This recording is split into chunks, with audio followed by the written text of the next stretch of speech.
അയാളെക്കുറിച്ച് പറയാൻ വാക്കുകളില്ല. മെസ്സി എടുത്ത പെനാൽറ്റി ഗോളാവാതെ പോയപ്പോൾ അമേരിക്കയിലെ ഡാർലിംഗ് സ്റ്റേഡിയം ഫുള്ളി നിശബ്ദമായി. പക്ഷെ അപ്പോഴും ഓരോ ആരാധകന്റെയും മനസ്സിൽ അദ്ദേഹം വീണ്ടും തിരിച്ചു വരുമെന്നുള്ള പ്രതീക്ഷ ഉണ്ടായിരുന്നു. ആ മാന്ത്രികം തന്നെയായിരിക്കും ഈ ടീമിനെ രക്ഷിക്കാമെന്ന് ആ ആരാധകർ ഉറച്ചു വിശ്വസിച്ചു.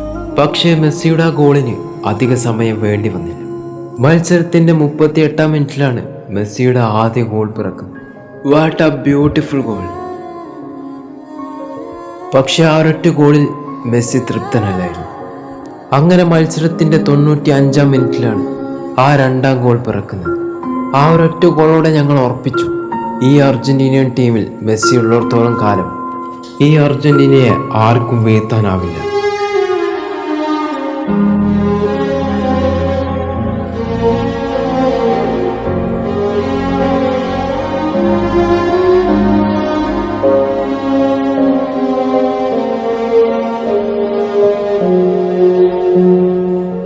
അങ്ങനെ ഇന്നലെ നടന്ന അർജന്റീന വേഴ്സസ് ആസ്ട്രിയ മത്സരത്തിൽ അർജന്റീന എതിരില്ലാത്ത 2 ഗോളുകൾക്ക് വിജയിച്ചു. മത്സരത്തെ കുറിച്ച് പറയുകയാണെങ്കിൽ അതിഗംഭീരമായിട്ടുള്ള പോരാട്ടമായിരുന്നു ഇരു ടീമും കാഴ്ചവെച്ചു. മത്സരം തുടങ്ങി ആദ്യ കുറച്ച് മിനിറ്റിൽ തന്നെ അർജന്റീനയ്ക്ക് ഒരു ഗോൾ അടിക്കാൻ അവസരം കിട്ടി, അതായത് ഒരു പെനാൽറ്റി കിട്ടി. പക്ഷെ ആ ഒരു പെനാൽറ്റി മെസ്സിക്ക് കൃത്യമായിട്ട് വലയെത്തിക്കാൻ പറ്റിയില്ല. മെസ്സിക്ക് ആ ഒരു പെനാൽറ്റി കൃത്യമായിട്ട് വലയെത്തിക്കാൻ പറ്റില്ല. പക്ഷെ ആ സമയത്തും അർജന്റീനൻ ആരാധകർ വളരെ ഹൈപ്പോട് കൂടിയാണ് മത്സരം കളിച്ചത്. മത്സരത്തിൽ ഇരു ടീമും അറ്റാക്കിംഗ് ഫുട്ബോൾ തന്നെയായിരുന്നു കാഴ്ചവെച്ച് ഇരു ടീമും നന്നായിട്ട് ഡൊമിനേറ്റ് ചെയ്ത് കളിച്ചു. അതോടെ തന്നെ ഈ ഒരു മത്സരം കാണാൻ തന്നെ ഒരു പ്രത്യേക വൈബായിരുന്നു. കാരണം ഫുള്ളി ഒരു അറ്റാക്കിംഗ് ഫുട്ബോൾ ആയിരുന്നു നമുക്ക് കാണാൻ പറ്റിയത്. അതായത് തല്ല് എല്ലാം നിറഞ്ഞൊരു മത്സരമായിരുന്നു ഈ ഒരു മത്സരം. പെനാൽറ്റി പുറത്തോട്ട് വെച്ച അതേ ലിയോണൽ മെസ്സി കൃത്യമായിട്ട് ബോൾ വലയിലെത്തിക്കുന്നത്.